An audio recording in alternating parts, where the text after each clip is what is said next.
আসসালামু আলাইকুম। আপনারা কেমন আছেন? ভালো আছেন? আমরা সবাই ভালো আছি আলহামদুলিল্লাহ। আমি রান্না করব আজকে সিম, বেগুন, টমেটো দিয়ে ইলিশ মাছ দিয়ে রান্না করব। কী করি, পেঁয়াজ কেটে রাখছি, সিম, বেগুন, টমেটো এগুলি কেটে দিয়ে রাখছি। এখন কড়াই বসালাম, কড়াইতে সাদা তেল দিলাম, রান্নার তেল দিলাম, পেঁয়াজ দিব, 6-7টা কাঁচামরিচ এই যে ভেঙে দিব। কাঁচামরিচ আমরা একটু জাল খাই, এই অনুযায়ী আমরা একটু জাল বেশি দিই।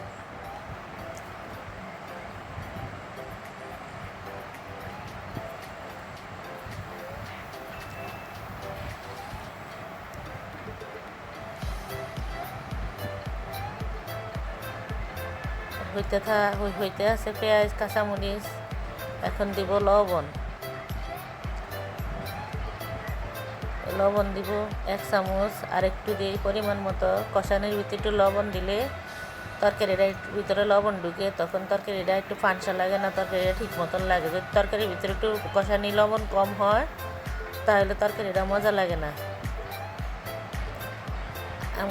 আমাদের দৈনন্দিন রান্নার কাজ যেরকম হয় সেরকমই দেখাই, এর ব্যতিক্রম কিছুই দেখাই না। অনেকে অনেক কিছু ব্যতিক্রম দেখায়, অনেক কিছু না আমরা করি না, পারি না, আমাদের ফ্যামিলিতে এগুলি হয় না। এই জন্য আমরা সাধারণভাবে এই ব্লগ করি। আপনারা আমার পাশে থাকবেন, একটু সাপোর্ট করবেন। আমি নতুন হিসাবে কোনো ভুল ত্রুটি থাকলে ক্ষমা দৃষ্টিতে দেখবেন। এখন দিব হলুদের গুঁড়া, আধা চামচ হলুদের গুঁড়া, 4 চামচে আধা চামচের থেকে একটু বেশি। এখন দিব মরিচের গুঁড়া 1.5 চামচ। আমরা সামান্য মানুষ তো 5 জন, আমাদের 2 বেলা তরকারি লাগে। দিয়ে দিলাম জিরের গুঁড়া, ধনিয়ার গুঁড়া 1 চামচ। আমরা সামান্য 5 জন, এই জন্য আমাদের একটু তরকারি লাগে। কড়াইয়ের ভিতরে যে তরকারিটা দেখেন, এই তরকারিটা আমাদের এক বেলাই শেষ হয়ে যায়।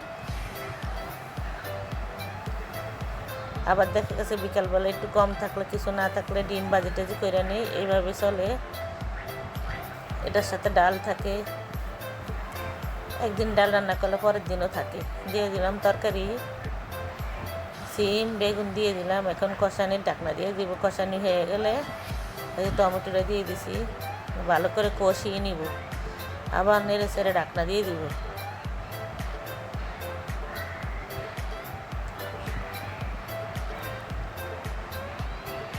উল্টে পাল্টে তরকারি দিয়ে তারপরে ঢাকনা দিব।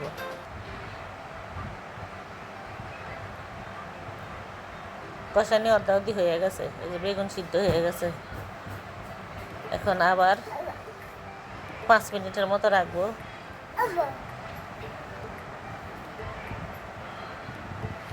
এই যে কষানি হয়ে গেছে, টমেটো সব, সিম বেগুন সব সিদ্ধ হয়ে গেছে। এই দেখেন ঝোল না একটুকু। এখন পানি দিব।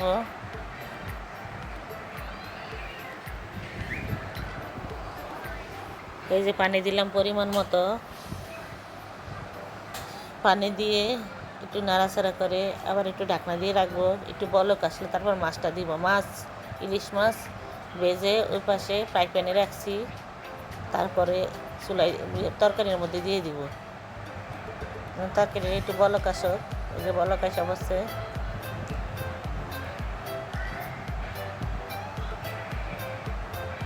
এই যে মাছ এক এক করে সবগুলি মাছ দিয়ে দিব। ইলিশ মাছের তরকারি সব কিছুতেই রান্না করা যায়, সব কিছু দিয়েই রান্না করলে মজা লাগে, ভালো লাগে। যে এই শীতের মৌসুমে সিম, আলু, টমেটো, ইলিশ মাছের তরকারি এটা আমাদের প্রিয় খাবার। কিন্তু আলু আগের থেকে কমিয়ে দিয়েছে, আমরা আলু খাই কম এখন আমাদের ডায়াবেটিসের কারণে।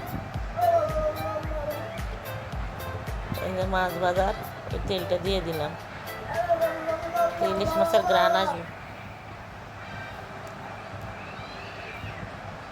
এখন ডেকে দিব। এই যে ঢাকনা দিয়ে রাখছি, একটু পরে এই যে হয়ে গেছে।